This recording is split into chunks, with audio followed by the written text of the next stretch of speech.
Okay. Okay. I know you clicked on this video in moral outrage and you're sitting with your caps lock on, ready to yell at me and tell me that I'm a horrible human being and that I don't deserve to live. Which is totally fine. And I mean, if you want to put that in the bottom of the message, then I mean, there's something we can agree on, so that's fantastic. I know that the internet has banded together in hatred over Mockingjay, but I'm here to say that I thought Mockingjay was great.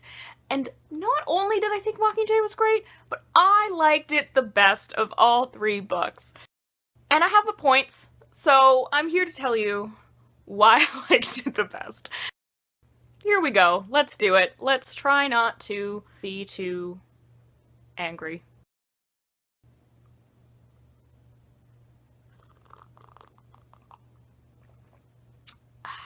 Okay. So, here's what I think. The first 2 Hunger Games books are, what is this one called? Hunger Games is the first one, and Catching Fire. For me, these 2 make statements on our society and our government and democracy. And I think that they're great for that reason.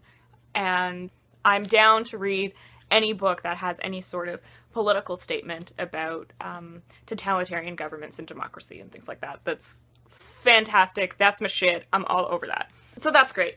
And while I love those themes and books that are about that, it isn't like an original theme or an original thing to make a statement on.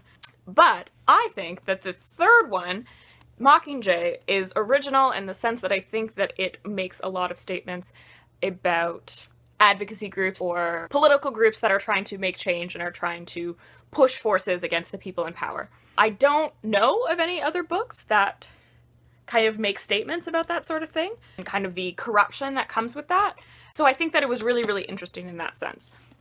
Because to me, I thought she was trying to show that there was just as much politics at play in the rebels as there was in the Capitol, and that there still was the struggle for power. And I think that it's really interesting because I know that a lot of the criticism that Occupy got was that they weren't successful because they weren't willing to play the game. So they weren't willing to have one person in power and one voice and one message because they wanted it to be more diverse and about the people and not to kind of play that political game. And that was kind of their downfall, which was what was appealing about them, but was also their downfall in the end. And so I think that she talks about that, and she talks about how there's just as much of that goes on in your utopian rebel society. The other thing that I really, really liked about it was that, okay, so here's the thing, is the end was awful. I feel like we can all agree on that. But the end only got awful in the last, like, 4 pages, maybe? I feel like before those 4 pages, the end was fantastic.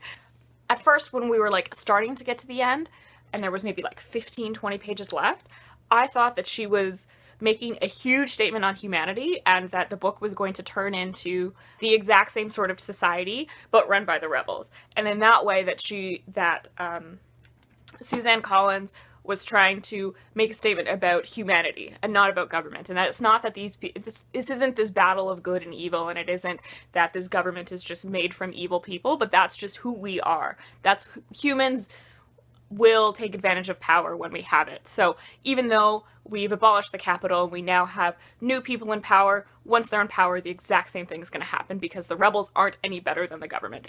And I thought that that was fantastic. And I was like so excited, and I was like, oh my god, this is going to be the best ending ever.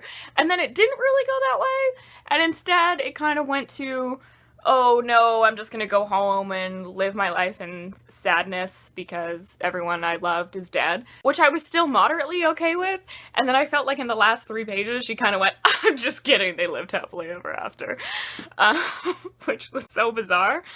But minus those 3 pages, like if those didn't exist, the lead up to the ending I feel like was fantastic. So I'm just ignoring that those 3 pages were there and just saying that it was great.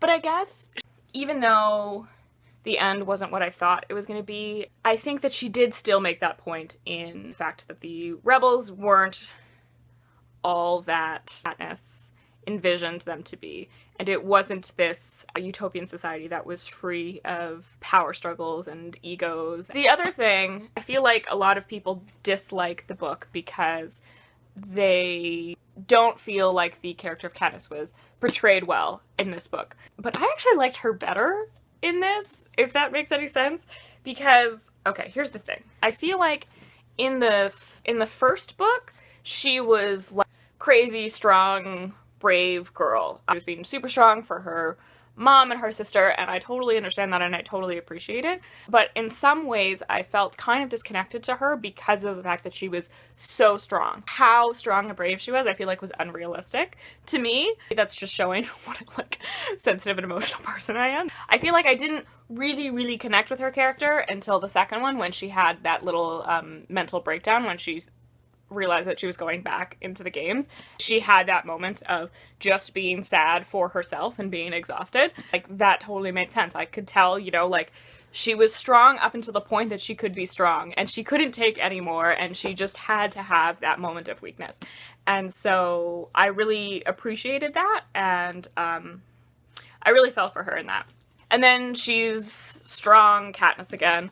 And then third book, we don't have so much of a strong Katniss, and she's kind of a weak character, and she hates everything, and she doesn't know what to do, and she's tired. And I think that that's okay, you know? Like, there's only so much that one person can take. And so I think, you know, she reached her limit. Like, that was it. That was all she had. She gave it everything she had, and now she's tired and she doesn't have the energy to be strong anymore. I also think that we've seen in the other two books that Katniss is someone who cares more about other people's well-being than her own, and she wants to do the thing that's not going to hurt other people, regardless of whether or not it hurts her.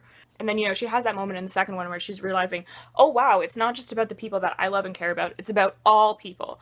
And so I think that she then kind of takes that burden on as well, of I not only have to do what's not going to hurt and what's going to protect the people that I love, but also all of the people in District 12 and all of the people in all of the districts. And so I think that she kind of takes that on, and that's a whole lot of pressure. Oh my god. That's why I think she has that. She's not as strong here, because she's also realizing that regardless of what she does, she's going to hurt someone. That there's no decision that she can make ever where everyone is going to be happy, because everyone is so at odds with one another and everyone is relying on her. And that's so much pressure. That's horrifying. So I totally understand why she wasn't as brave and as powerful, and, you know, that she was a little bit more of a whiner in this one. Like, that's totally fair, I feel. Yeah, so I thought it was great. I thought it was a lot more, like, there wasn't as much action, but I didn't really mind it. I thought because there was less action, we were getting a lot more of the politics, which I found more interesting in the other two anyways. I will admit that the writing wasn't as great as in the other two, so that was a little bit of a downfall for me, but I still liked it better. That's my spiel. So please let me know what you think, because I know that I feel like I'm in the minority here, and by minority, I feel like I'm the only one in the world. Even Suzanne Collins is like, oh, that book is so fucking awful. So yeah, let me know if any of that made sense, or if you think that I'm like totally wrong. And I know that I haven't been making videos lately, so if you've noticed, I don't think anyone has noticed, but if you have noticed, I'm sorry. I'll try to get more on the bandwagon of doing it. It's just kind of like, I haven't been reading all that much, and so I don't have very many things to talk about, because I think, you know, in the past, like, month and a half, I've maybe read, like, 4 books, which, I mean, it's still good, I guess. I also haven't, like, been watching videos either, which is weird, because that's normally what I spend most of my time doing. So I'm trying to get back on the reading bandwagon. So that's it. I hope you enjoyed this, and hopefully I will talk to you in less than 2 months. That's the goal.